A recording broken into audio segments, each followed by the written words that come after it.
Thanks for your patience today with this.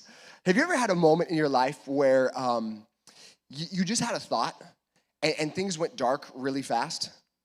I just had that thought about this microphone, actually. I'm not going to lie. I'm like, I want to strangle this microphone. I just want to chuck it across the room. I want to get rid of it. This is going to Goodwill right after the service here. It's, returning it to Amazon.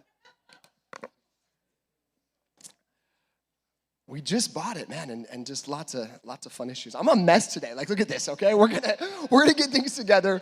We're gonna rally real fast, all right? Love you guys. I always have this reoccurring dream almost every Saturday night that like something horribly goes wrong, and this was just it. It was just, the fulfillment of that. I had this moment, church. The very first Sunday we were launching Mission Church. We were in a movie theater right over here, just up the road, and we put so much effort into this launch. We bought all this equipment. We made thousands of decisions that led up to this launch day because we wanted to reach as many people as possible with the gospel. Our mission has never changed, reaching people, building lives.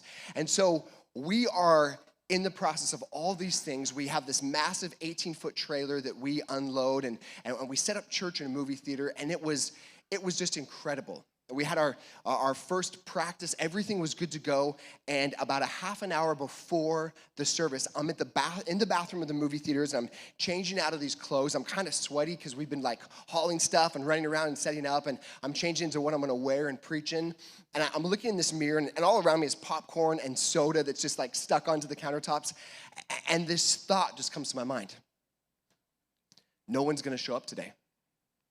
No one's going to come to church. No one's going to give their life to Jesus. This church is never going to make it. It's going to have to close its doors. I told you, things went dark real fast, right? And no one's going to be impacted. And all these people that made this move, all these people that have joined the team, all these people that are serving today, they're going to be so disappointed. They're going to resent you. And then this statement came to my mind. It was this: you are not enough. You're not enough to lead this church. You're not enough to preach. You're not enough to serve. You're not enough to do any of it. Who are you to be a pastor? Who are you to start something out of the box? Who are you to do any of these kinds of things? You are not enough. If you've ever had that question, recently, right, that you're not enough, this series and the next few weeks are just for you. Because I believe something in my soul, I believe something in every fiber of my being, that every single one of you are more than enough. You're more than enough. And you might not be in the place that you thought you'd be at the age that you're at, and that's okay. Your life is not over. Your season is not done. Your significance is still here, and it's now. And I believe that. I believe that with all my heart. If you've ever struggled with your identity, if you've ever struggled with the fact that you are enough, welcome to the family of God. Welcome to humanity. Welcome to earth. Because we've all wrestled with these things, right? We've all struggled. We've all had these moments. And over the coming weeks, I want us to move. And you might call it a lens. You might call it a filter. I want us to move to a different place. I believe God has called us and created us. He's crafted every single one of us. And I want you to move from this place of thinking that you're not enough to the reality that you are enough. The lie that you're not enough to the truth that you are enough. You're more than enough. And I want to look at the life in just a few chapters of a man named Moses. And Moses went on to be one of the most significant leaders, not just in the Bible, but the world has ever seen. Yet, he spent 4 decades of his life believing that he was not enough. And I actually want to go back to the beginning of his life, to his inception. And to give you some background, the story begins really in this place of oppression. There was this family, and there was a famine. And the family had to move. They had to move to a different land. So they moved to a new nation. And guess what? The nation welcomes them with open arms. They're so excited to have this family here. They're so excited for the family to be a part of the nation. And there's favor, and they're loved, and they're respected, and they're welcome, and they're wanted. And then the family does what families do. They grow, right? Families grow. Families multiply. We say this all the time. Good things multiply. Good things multiplied, right? And they begin to grow. Now this family gets really nervous about their place in the nation, because the nation realizes this family is now not just a family, it's becoming a nation of its own. It's called Israel. And this nation of Israel is becoming powerful. And so this other nation that they were a part of is called Egypt. And Egypt says, listen, we need to now force them into slavery because they're so powerful, they're gonna overtake us, they're gonna overthrow us. And so they do. They force them into this place of slavery, and they begin to oppress the people. But guess what happens? Their oppression leads to more multiplication. It's a weird thing. My kids, I don't know how this happened, but my kids brought home a bunny a couple of years ago. Not my idea. They named it after my father-in-law, not his idea. So the bunny's name is Steven. And we have this bunny, Steven, that runs around our house. Most rarely, it's actually in a cage most of the time. It thinks it's a dog. And here's the moral to this. If you complain to your kids about not naming one of their children after you, you get a rodent named after you. And so my kids love this bunny. This bunny thinks it's a dog. And my kids had this idea the other day. They said, Dad, why don't we come and get another bunny, a female bunny, for Steven so he can have a companion? I said, listen, Steven's been under a lot of oppression in his little bunny cage. I said, that oppression is going to lead to multiplication. It's biblical. It's going to happen. Just get ready for it, okay? We are not introducing any more bunnies, any more babies into this house. It's not going to happen. But that's what happens with the nation of Israel, right? And their multiplication only infuriates the leader of this other nation. His name's Pharaoh. And Pharaoh says, enough. We have to end this. So he makes a decree. We're gonna kill all of the baby boys. The baby girls can live, but all the baby boys, they need to be killed. And so Pharaoh goes to these midwives, these nurses that are helping deliver these babies in Israel. And he says, listen, you need to kill all of the baby boys. And they're like, yes, we will, absolutely. And they don't. They fear God, they honor God. And Pharaoh comes back to me and says, what is going on? And they said, well, these babies are just coming out so fast. Like these women, they just give birth and we just can't get there in time. And the babies are already being born. And so then he says, okay, we're going to take this. And he makes it this nationwide mandate. If anyone sees a baby Israelite boy, they are to take these babies and throw them into the Nile River. And that is the world that Moses is born into. And if that sounds familiar, Jesus went through the exact same thing. It wasn't Pharaoh, but it was a man named Herod, and Herod would issue the same order. So that's the background from Exodus 1. Let's look at Exodus 2 together. Exodus 2, verse 1. I want us to pick it up right here. This is what it says. It says, about this time, a man and a woman from the tribe of Levi got married. The woman became pregnant, gave birth to a son. She saw that he was a special baby. Take note of that. And she kept him hidden for 3 months. But when she could no longer hide him, she got a basket made of papyrus reeds and waterproofed it with tar and pitch. She put the baby in the basket and laid it among the reeds in the bank of the Nile River. The baby's sister then stood at a distance, watching to see what would happen to him. Now, I don't know about you. I read this in the Bible, and I just see humor, right? Moses' mother thinks that Moses was special. Moses' mother looks at her baby, and she thinks that he's special. Can I just ask, what mother, in what continent, in what point in history did not look at their baby and think, oh, that baby's special, right? The baby rolls over from its stomach to its back, and the mother's like, it's gonna be an Olympic gymnast. I can just tell, just like you look at that, right? It chucks its little sock across the living room, and it's like, she's gonna be a professional softball player. You see that arm? You see that toss? Like, professional softball player for sure. We've done it. I mean, guilty, right? Like, absolutely guilty. And Moses' mother thinks that he's special. Now, there's a whole lot of debate. I mean, I spent so much time researching this because I'm like, okay, was he really special? And there's all kinds of like viral things about Moses, that he never ate anything but solid food, and you know that he never crawled, he just started walking, and there's all these kinds of like things that people believed. But here's the reality. he was special. And every mother is right. Your mother, the mother of the person sitting next to you, every mother is right because you and I were made in the image of God. And you think about this. I mean, there's 8 billion people alive today on earth. And guess what? No one has your DNA. There is not another one of you anywhere on the planet. I mean, you could travel the world, and you're not gonna find another person just like you. Now, I know we can't look at DNA, like it's too small for us to look at, like just with our naked eye. But just do this, just take your finger and just look at your finger for a second. I know it's kind of maybe dark where some of you are seeing, but just look at that fingerprint, right? I mean, it's just lines, right? When I look at my fingerprint, I'm like, it's just a bunch of lines. No one else on planet Earth has your fingerprint.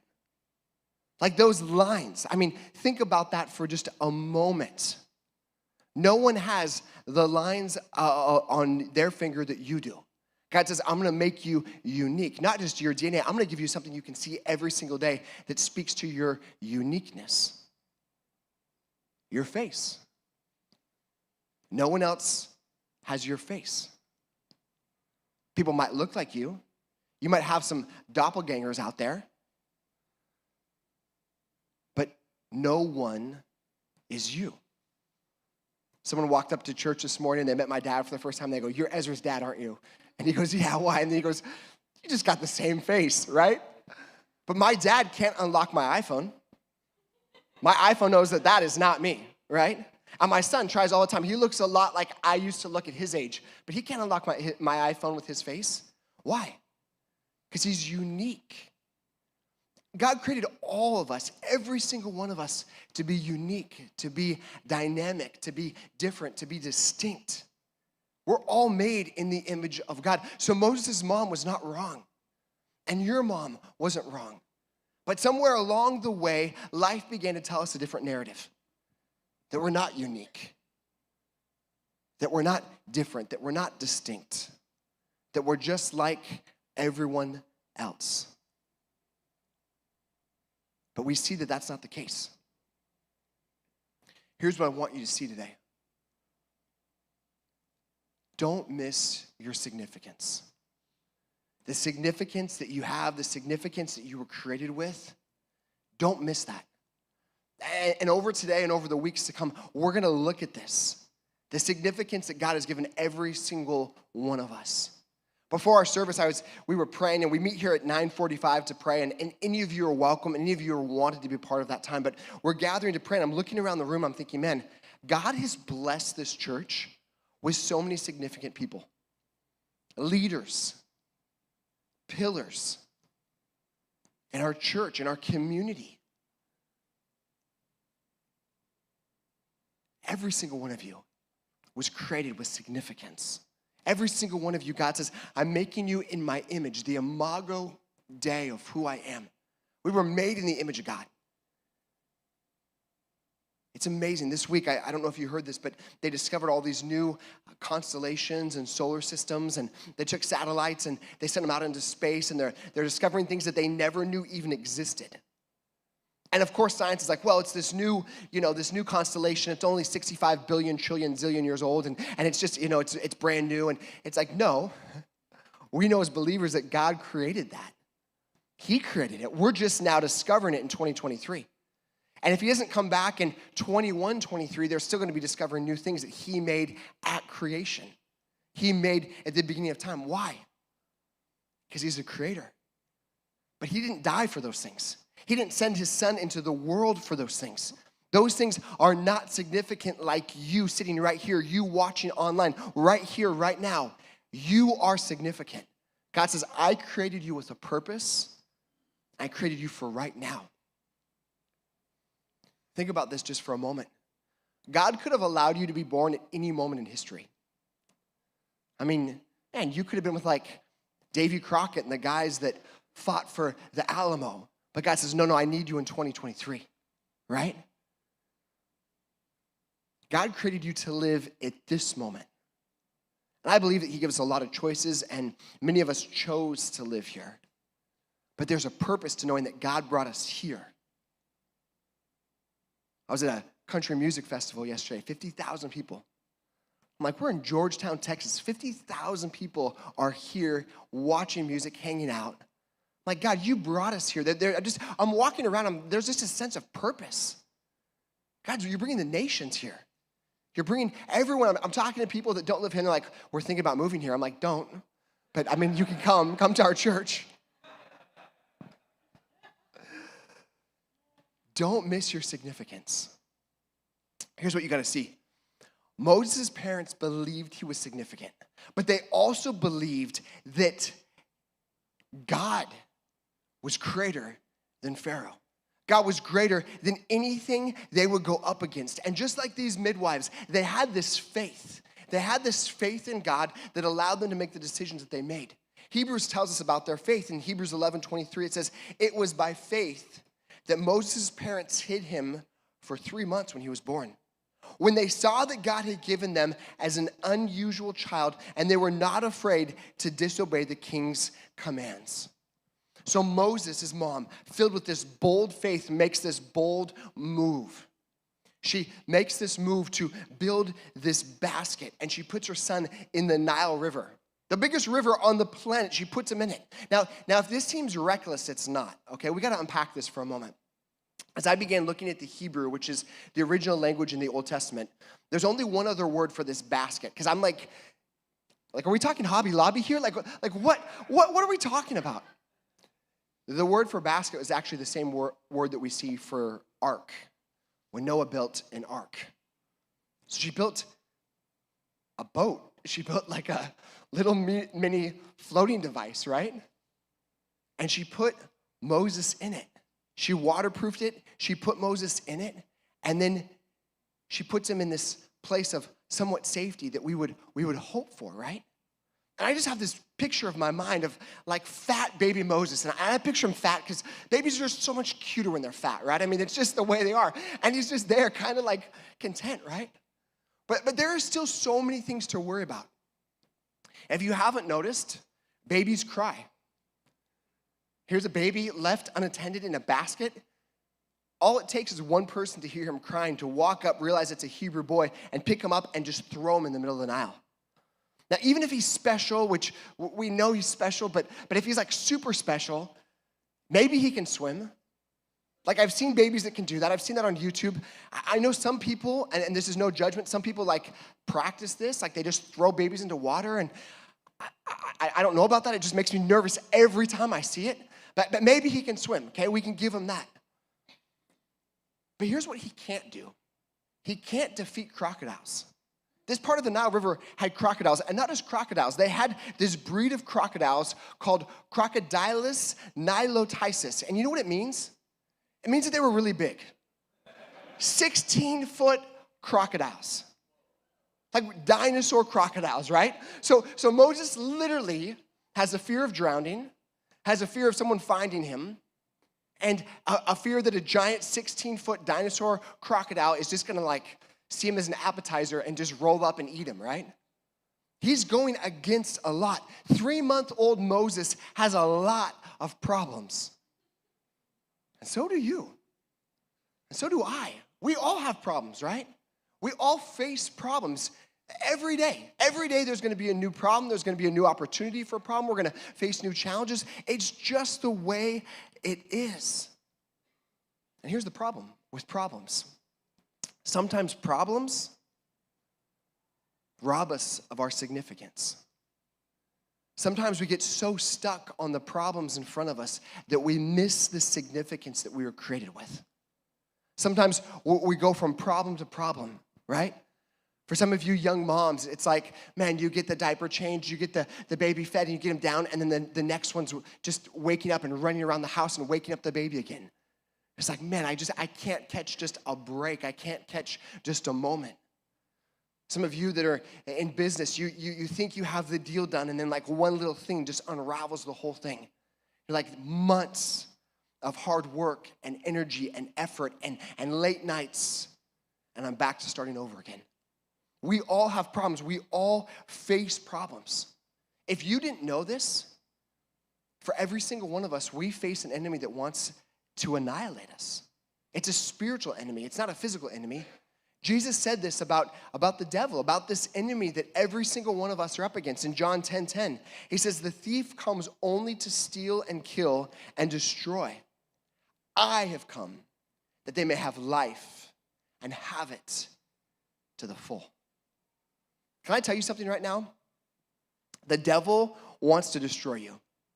And if he can't destroy you, he wants to discourage you. And if he can't discourage you, he just wants to distract you, right? He just wants to do everything he can to keep you from pursuing God. But you know what? He can't. Jesus said, I came that they may have life. So it doesn't mean that we're not going to have problems, church. It doesn't mean that we're not going to have moments. And we gotta realize it, right? Special Forces, you guys have this great saying where you say, you got to embrace the suck, right? I love that. Maybe I shouldn't say it in church. I just did, but I love it. Now, here's the thing. We can't allow the problems to keep us from God's providence. We can't. What do I mean by that? This is the best definition of God's providence that I've come across. God's providence is this. It's God's caring provision for his people as he guides them in their journey of faith through life, accomplishing his purpose for them. We can't allow these problems to take us away from God's providence, God's plan, God's purpose, everything that God wants to do in us and through us. And the enemy is just going to keep throwing these problems at us. He's going to keep trying to distract us and discourage us and defeat us. But we have to keep our eyes on God. We have to keep our eyes and our focus on him. This week I was just reading in my Bible and during my devotion time, and I was just at the dining room table there, and came across this verse in Exodus where it talks about not having any other idols. Just kind of in the calmness of the morning before everyone was awake, I was just talking to the Lord. I said, Lord, are there any idols in my life? Are there just anything that I need to be aware of? Now hear me on this, okay? I don't have like an image in my house that like we bow down to and we worship and we sing to and we leave food for. I'm not talking about that. What I'm talking about, is there anything in my life that could be taking my eyes off of you? Is there anything in my life that I'm just giving too much focus to? I'm giving too much time to? And I'm not talking about my job. I'm not talking about my family. Those are things that God has entrusted me into. I just kind of sat there in silence, and I just sensed the Lord say, Ezra, you need to be aware of this building situation. I just kind of sat there for a moment. I thought about it.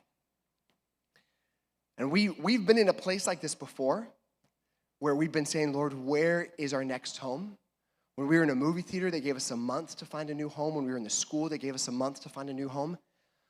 I don't think I slept much during those months. I could attribute most of the gray hair on the sides to those months. And I promised the Lord this time it was going to be different. But I've had some moments where I've been real anxious, if I can be honest. God, April 16th is coming fast. Okay, April 30th, we got it extended a little bit. It's coming fast. I thought, Lord, I don't want to take my eyes off of you. This is your church. You're the ultimate pastor of this church. You're the ultimate shepherd of this church. I don't want to take my eyes off you. I don't want to take my focus off of you. And we got to keep that focus. We got to make sure that the problems don't rob our significance, because we know who our God is, and we know who his provision, where his provision comes from. He's going to provide.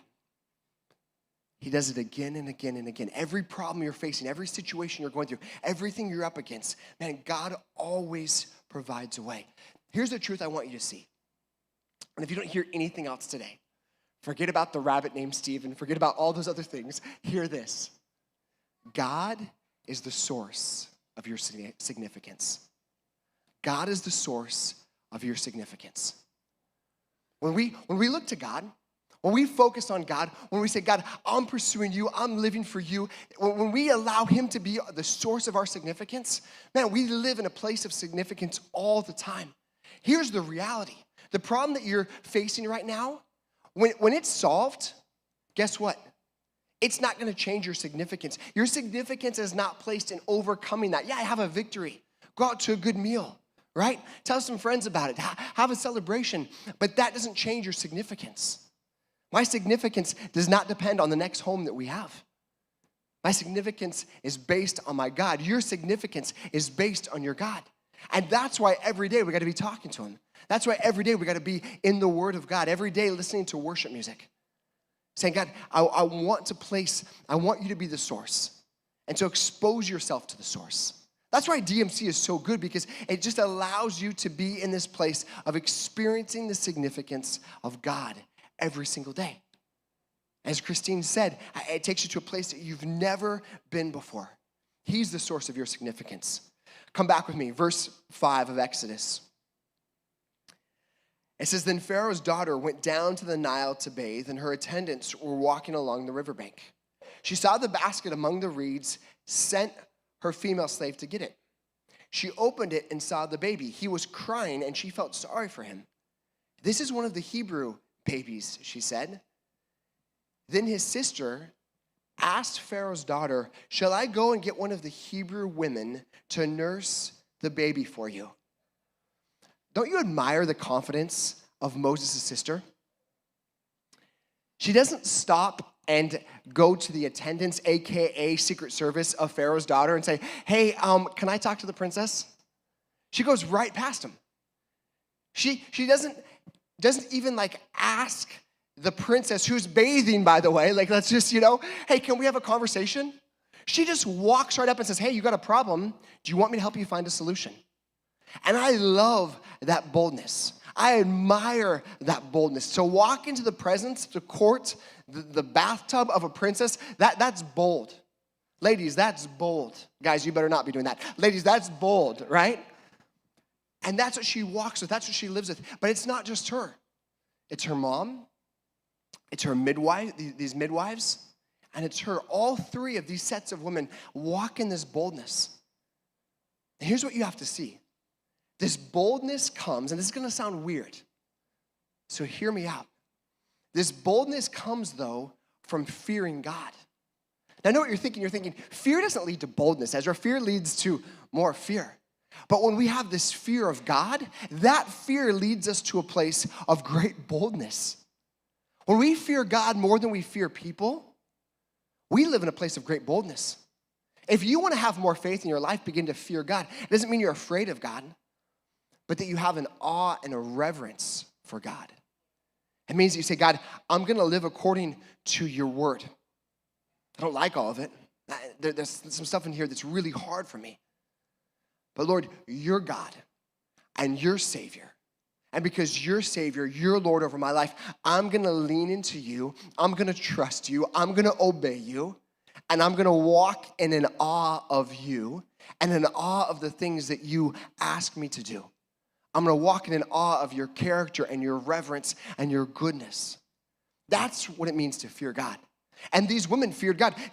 Pharaoh he's Pharaoh. He's the most powerful, prominent person in this area of the world. And they're literally living in defiance because their faith is greater. Their faith in God, their fear of God was greater than their fear of Pharaoh. If you want more boldness in your life, begin to live in a fear and an awe, a reverence for God. And again, that doesn't mean that we shy away from God. That means that we boldly approach God. He invites us to come into his presence with what? With boldness, right? Every single one of us. To talk to him with boldness. But they live with boldness. Here's the last truth I want you to see today. Don't miss the role that others play in your significance.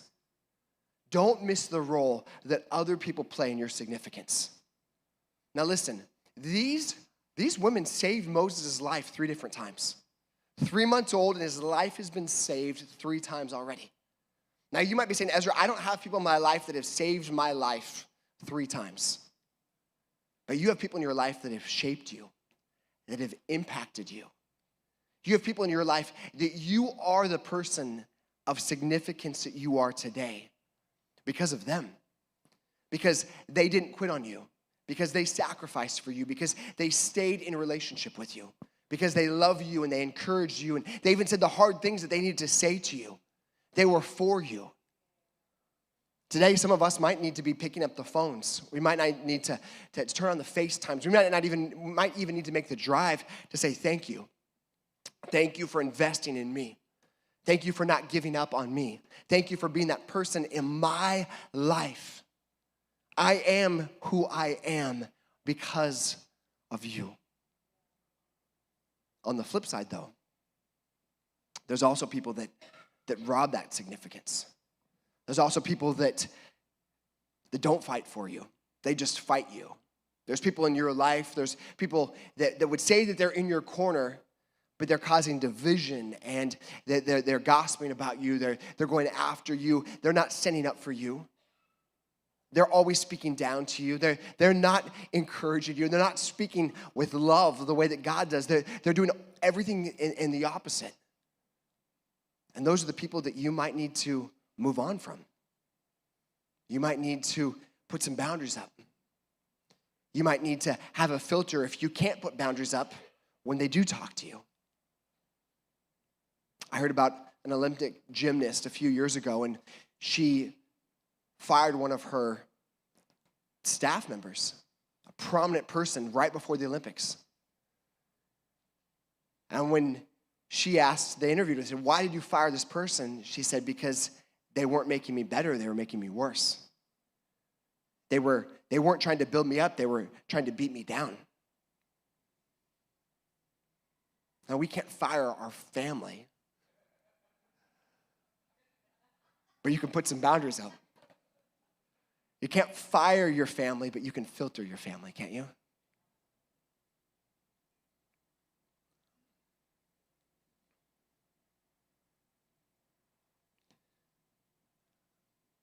I know you hear me say this a lot,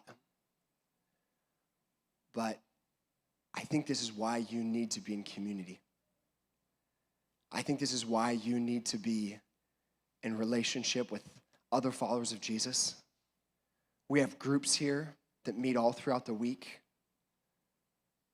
but we need this. We need this. I'm part of a men's group that meets on Wednesday nights.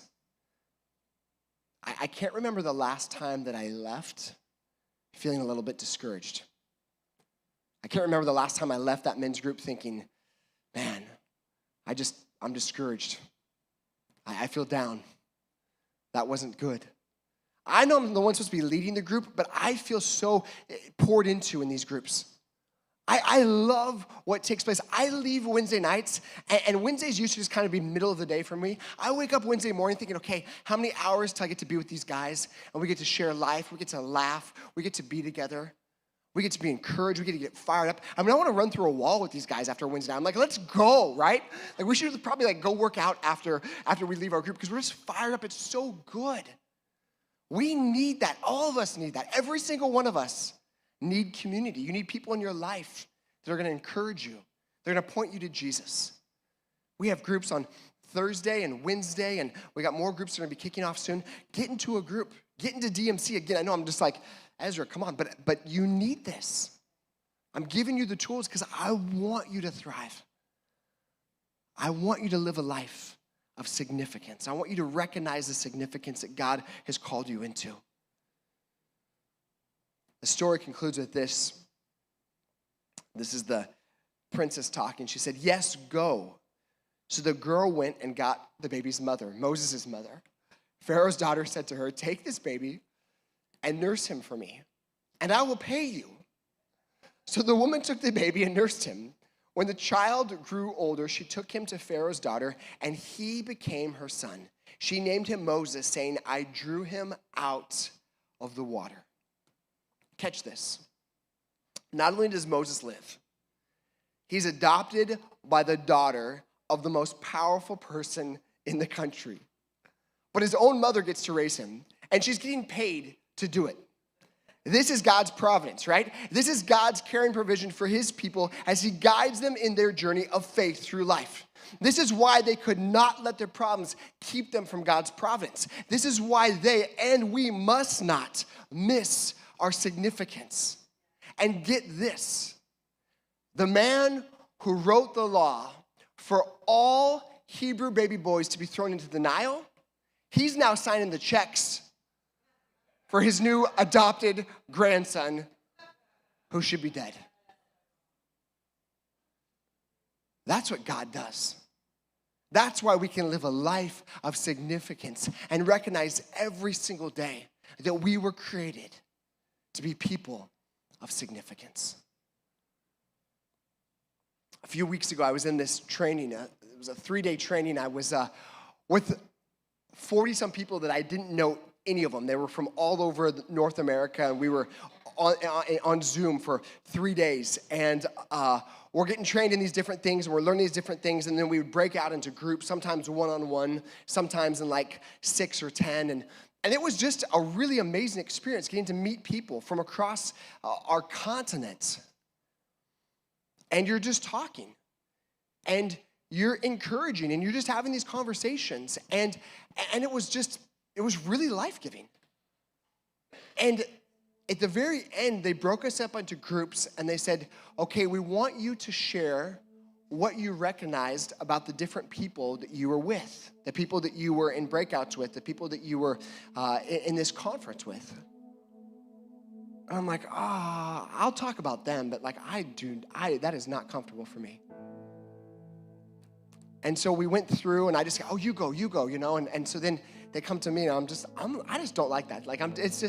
And they just shared things, and it was very encouraging. I was very grateful, and someone took notes, and I was very grateful. But then someone said something, a woman named Fatima from Brooklyn, and Fatima said, Ezra, she said, I just have observed something about you over these last 3 days. She said, you believe more in me, a total stranger, than I believe in myself. And she just paused for a second, and like several other people chimed in. And it was truly one of the greatest compliments I've ever been given in my life. And others just said, they're like, I don't know you, but you believe in me so much. You believe in me. And then Fatima, after they chimed in, she goes, can I just ask this? She said, why?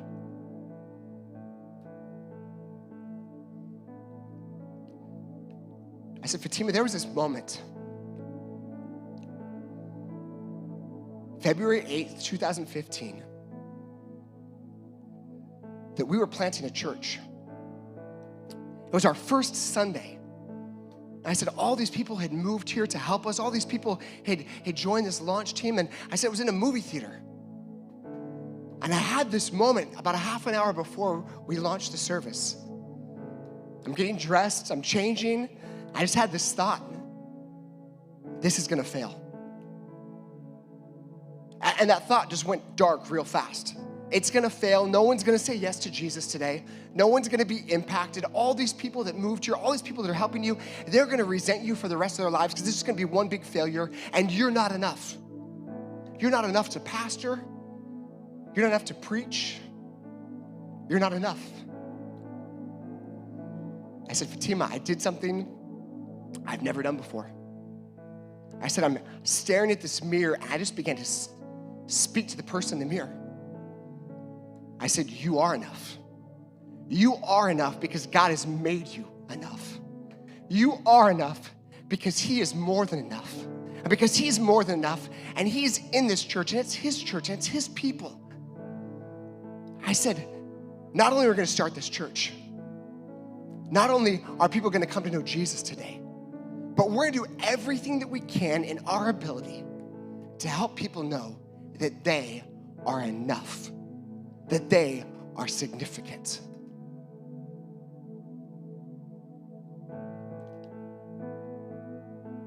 She said, I've never been to Austin, but when I come, I'm visiting your church.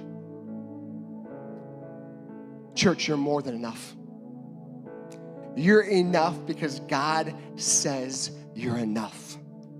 In the coming weeks, we're gonna get deep into this. This is just kind of like the beginning.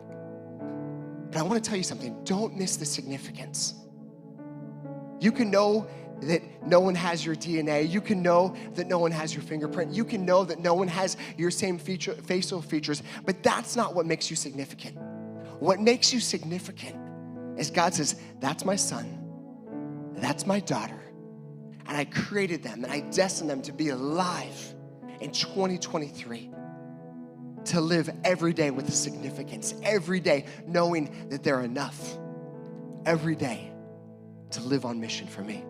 Would you bow your heads with me today?